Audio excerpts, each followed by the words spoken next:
Hola, buenas tardes. Bueno, yo soy Marcela. Traje para esta exposición un apartado o un extracto de mi tesis de grado, en el cual trabajé con Gerardo como director.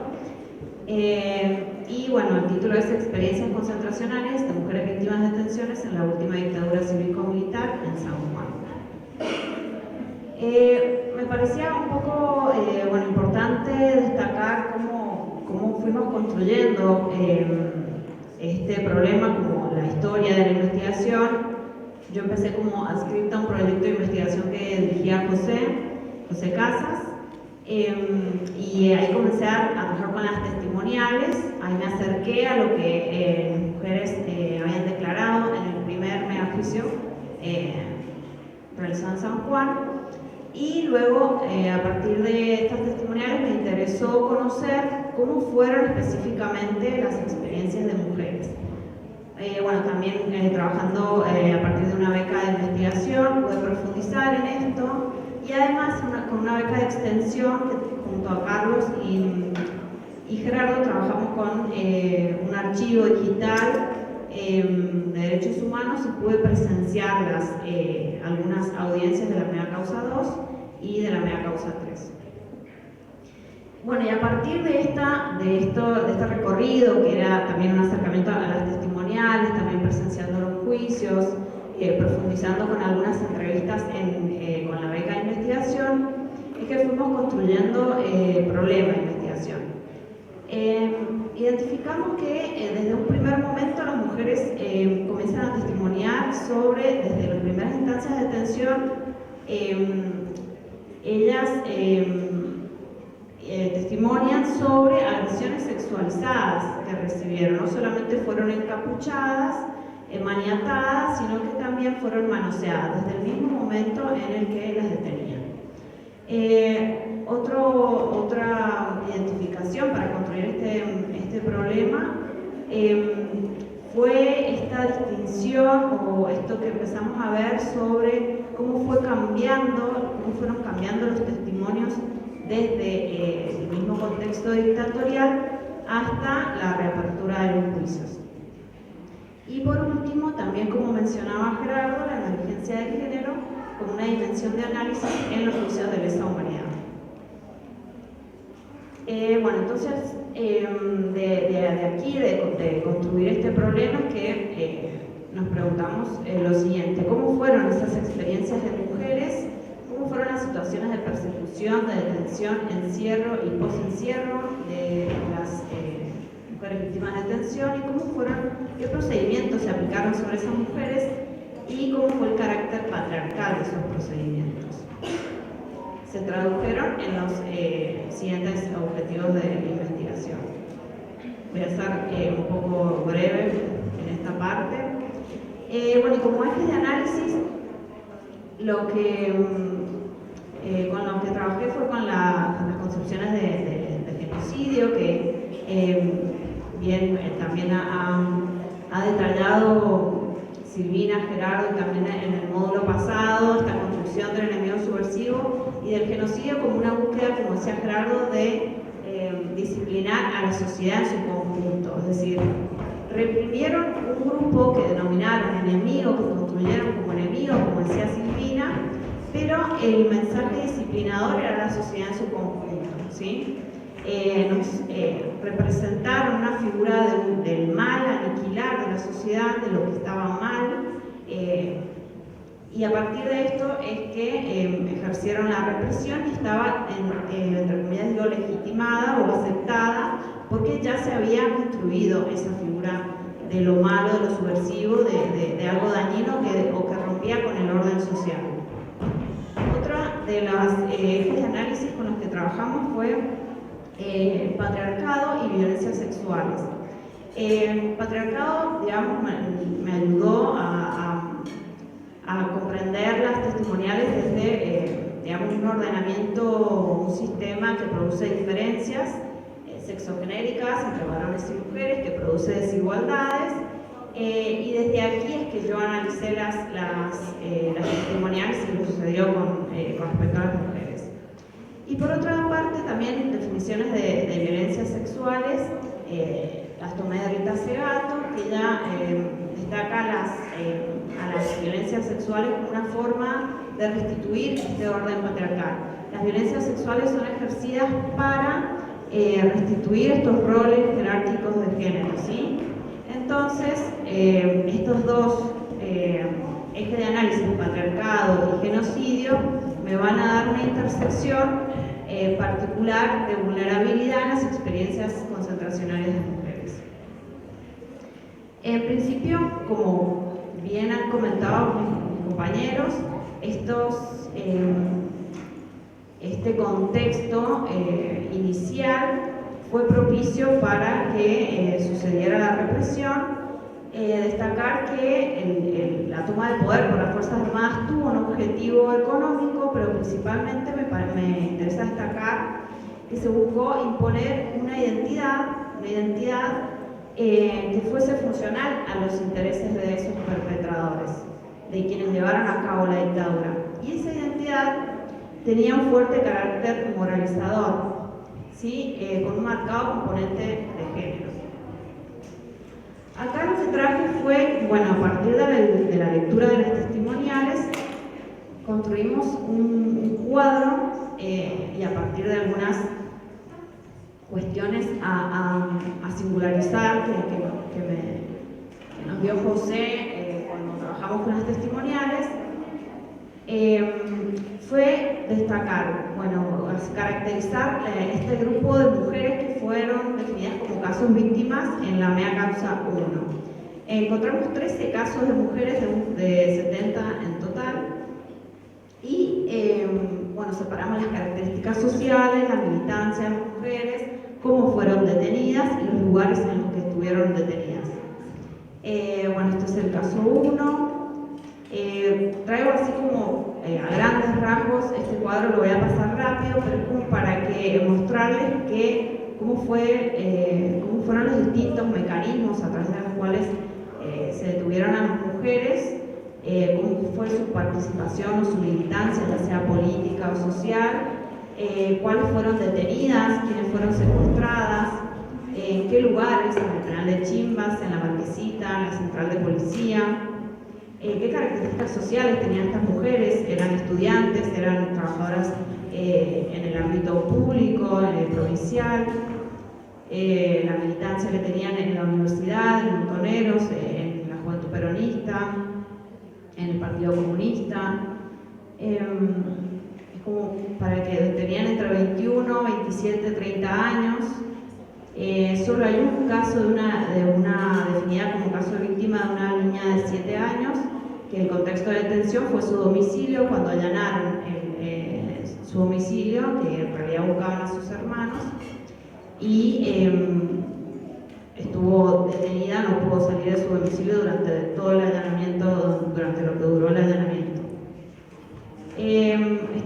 Otras modalidades de detención, como la llamada ratonera, que iban a buscar a averiguar sobre compañeros que no veían hace días, y fuerzas policiales o del ejército estaban esperándolas para detenerlos. Quienes se acercasen a ese domicilio ya constituía el carácter de sospechoso, por el solo hecho de acercarse a averiguar por esas personas que estaban ausentes. Bien, a partir de la lectura de estas testimoniales es que identificamos ciertos momentos que van configurando esas experiencias concentracionarias que distinguimos como previas a la detención. Las mujeres ya empiezan a hablar desde antes de ser detenidas cómo se vivía este clima de persecución, los momentos de detención, los momentos de encierro y el post-encierro. Las experiencias concentracionarias las tomé de un autor de Pollard, que las define como situaciones límites, como situaciones extremas que viven las personas como catástrofes sociales, dice él, que marcan rupturas de las normalidades en las personalidades de las personas y que producen un cambio en las identidades y un esfuerzo por adaptarse después al mundo, a la cotidianidad. Bueno, y a partir de definir o de interiorizarme en las testimoniales, es que fuimos distinguiendo qué violencias se ejercieron según los momentos que recién mencioné. Las situaciones previas a la detención, como dije recién, provocaron una ruptura. Las mujeres hablan de un clima de persecución, de cómo iban deteniendo a cada uno, cada una, cómo se iban avisando entre ellos. Es decir, ya se vivía un clima de ruptura de la vida, de la cotidianidad. Luego, en los momentos de detención, como mencioné recién, las modalidades fueron secuestros en la vía pública, detenciones en los domicilios, la modalidad llamada ratonera, de manera informal, también presentaciones voluntarias a dependencias policiales o del ejército después de que sus domicilios fueron allanados. No les quedaba otra, digamos, fueron instadas a presentarse a dependencias policiales del ejército y ahí quedaron detenidas. Bueno, en los momentos de encierro es cuando más se intensifican estas violencias. Distinguí acá violencia física, psicológica, un apartado específico para las violencias patriarcales o violencias machistas, violencias sexuales y finalmente desaparición o asesinato. En los procedimientos post-encierro también, como también mencionaba recién Silvina, muchos quedaban con libertad, pero con libertad vigilada, es decir, tenían que seguir yendo a dependencias, no podían hablar con personas que no fuesen sus familiares y no podían circular más de tantos kilómetros a la redonda de su domicilio. Y también otras mujeres hablan estaba la vigilancia en papeles y estaba también la vigilancia que ellas sentían, porque después de esas situaciones de terror no se volvieron a vincular con sus compañeros o sus compañeras por eso mismo, por el terror y la sensación de persecución que les quedó. En cuanto a las secuelas de estos procedimientos, como mencioné también, esta sensación de persecución, en los momentos de encierro hablan de consecuencias psicológicas. Hay una mujer que fue trasladada a Devoto y ella decía que no tenía, como estaba a disposición del PEN, no había ningún tipo de novedad o proceso judicial a partir del cual saber cuándo iba a ser su libertad. Entonces ella me comentaba que era muy difícil psicológicamente afrontar la incertidumbre que le producía eso. Y bueno, por otra parte también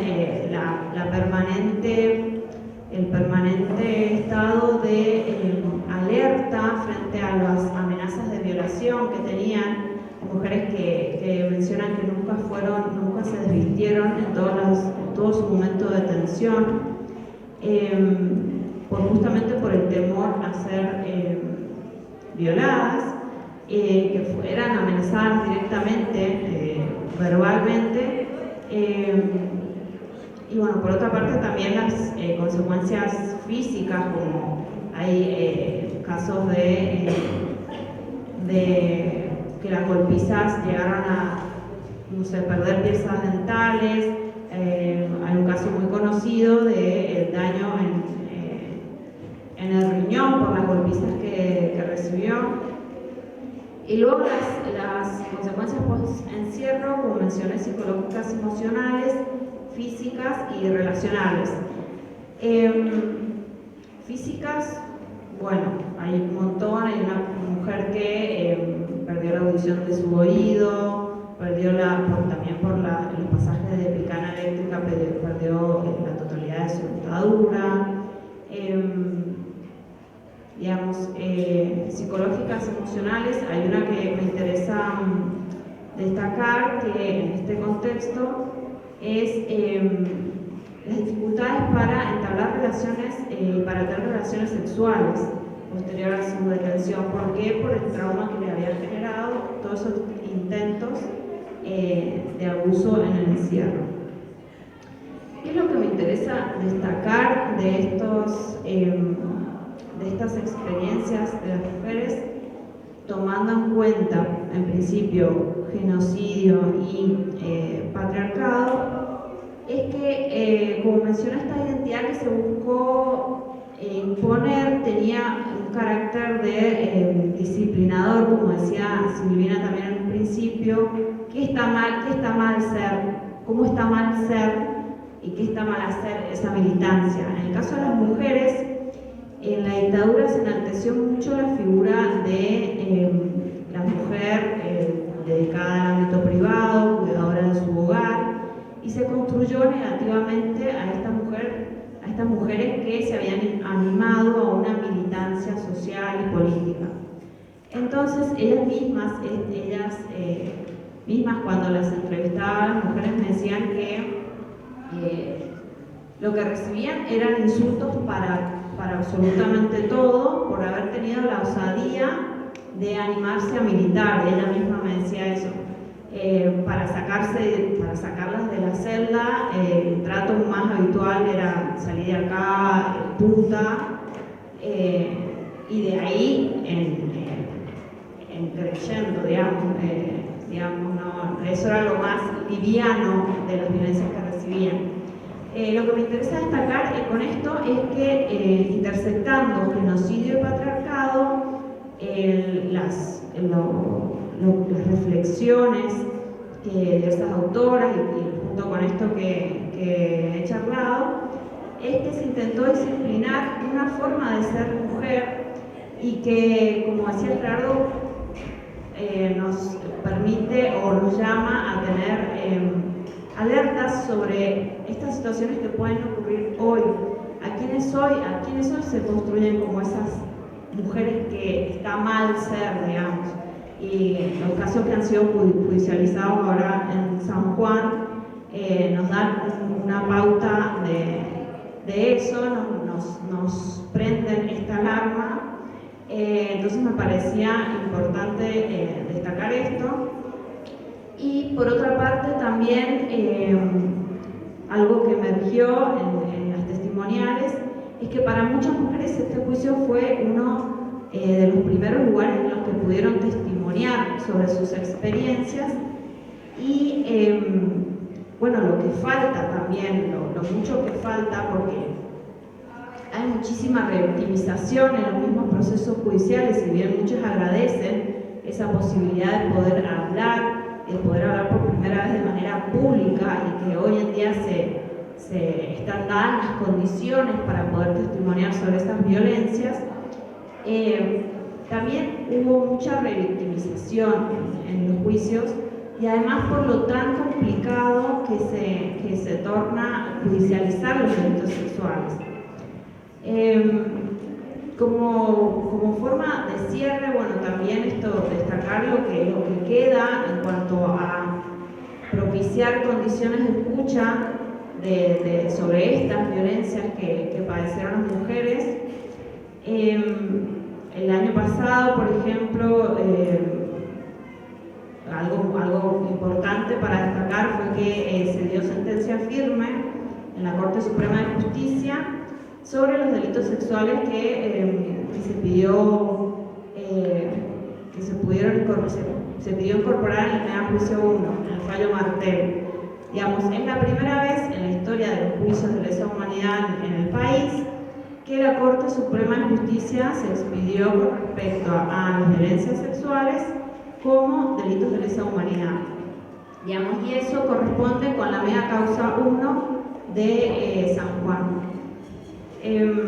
Me parecía importante destacarlo porque produce, digamos, un cambio en estos marcos sociales de escucha. Queda mucho por hacer, porque cada vez que se quiere instalar esta temática en alguno de los juicios, alguna cuestión han objetado las defensas que dificulta el tratamiento de estos delitos.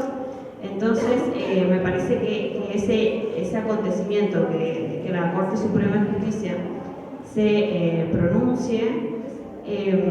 Me parece algo a destacar y bueno, y el camino a profundizar que como estamos viendo es más un cambio que tiene que ser social, más allá de los juicios y de las penas y de los años que se le den a los represores. Es un cambio que debe ser social, que debe ser del día a día, como estos encuentros, por ejemplo, pero como vemos hay discursos que están reverdeciendo y es que nos levantan las banderas rojas y de alarma para seguir trabajando y seguir visibilizando estos temas que parecían que ya se habían agotado, que ya habíamos hablado mucho de dictadura. Bueno, a la vista está que no, y que es un trabajo diario, ¿sí?